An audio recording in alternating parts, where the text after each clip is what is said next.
What's up, motherfuckers? Skulls here. And I would like to talk a little bit about evergreen content. What it means, how it relates to content on YouTube, and how it relates to how I run my channel.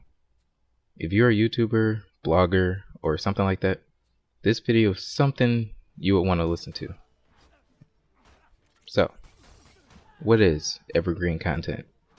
If y'all motherfuckers know anything about green technology and having a green world, the idea to keep something sustainable for as many years as possible without hurting the environment, like wind power, hydroelectricity, and shit like that. Evergreen content is sort of like that. What evergreen content means is creating content that is still relevant at least a year from now. So if someone was to come to your channel or to your blog from a year ago, it won't be anything that's done and dead. Something that has no value, something that doesn't matter anymore. Like on YouTube, if you were to talk about something like Call of Duty game updates or their new DLC, in a couple years from now, those videos won't be relevant anymore. It won't mean anything, or at least not as much as it did before when the next Call of Duty comes out. People will still go back and watch those videos, yes, people still buy the older games, but still, the value that it had when you made that video is gone. It is significantly less after a year or two. Or if you have a blog, and then you talk about the next MOG live stream next week. After that live stream is over, that blog post now means shit.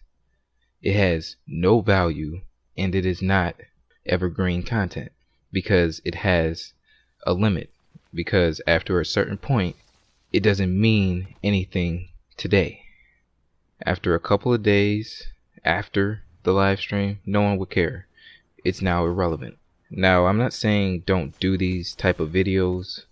I'm saying have a little mix of videos. It shouldn't be you always trying to stay up to date. You always trying to do what's trending.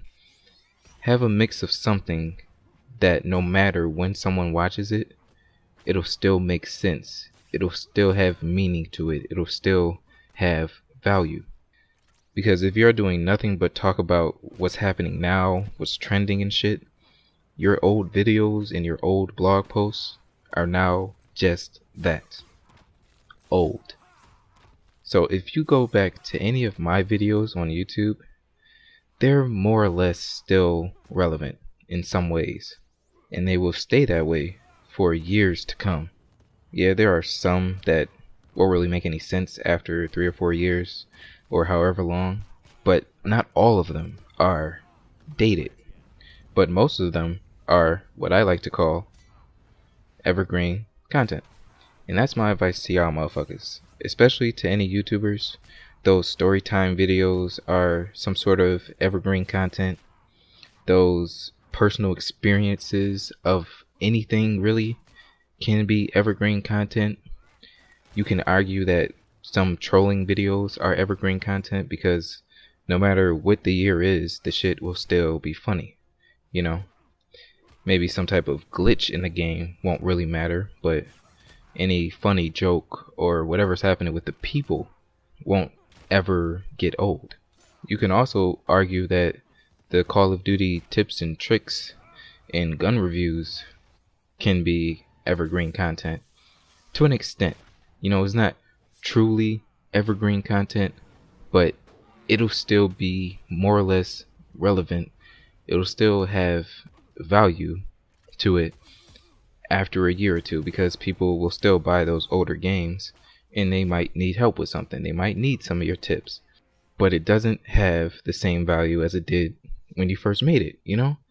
It'll just, every day, it'll have less and less value. It'll have less and less meaning until it finally dies. So those type of videos I don't really do often or at all, because I know in a couple years you look back at it, it won't mean anything. because no one will care as much as they did when I made it next year or the year after, and the year after that. It'll eventually die. So what's the point of making those type of videos if going back to your older videos is no longer meaningful to you? Now, a paragraph from a site that I'll put in the description, it'll be a shit ton of links down there, and it said, the key to writing evergreen is to focus on ideas and theories about a topic. If you make too many references to fads or current events, the post is immediately dated. It's not that you don't want your readers to know when you wrote a post, but you don't want it to feel outdated with dated references. Those links will be in the description, which is why I still didn't talk about, and I probably will never will, talk about Call of Duty Ghosts, the Xbox One, or the PS4, because in a couple of years, no one would give a shit about my opinions and expectations of these products. No one will care. After a couple years, it would mean nothing. And, of course, thousands of other motherfuckers did it, so what's the fuck is the point of me making a video as well? It just makes no sense.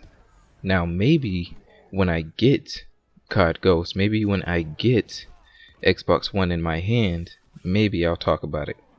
At least then, what I say will be accurate and true to what the product actually does. You know, I'm not talking about these rumors or these weird ass speculations from a quote unquote trusted source. So that's my advice to y'all motherfuckers. There's no problem staying up to date. There's no problem staying with what's trending and updates on the gaming industry. There's no problem with that. But you should still have a mix of evergreen content. You know, even the Draw My Life videos. Those are a perfect example of evergreen content because your past life won't change. Which is why, like I said with the story time, those past memories will never change. Well, at least not much. Unless you lied, you know what I'm saying? So have a little mix of content that's timeless. A video or a blog that will have the same amount of value it had when you made it multiple years ago. Anyways, motherfuckers, that's it. And I'm out.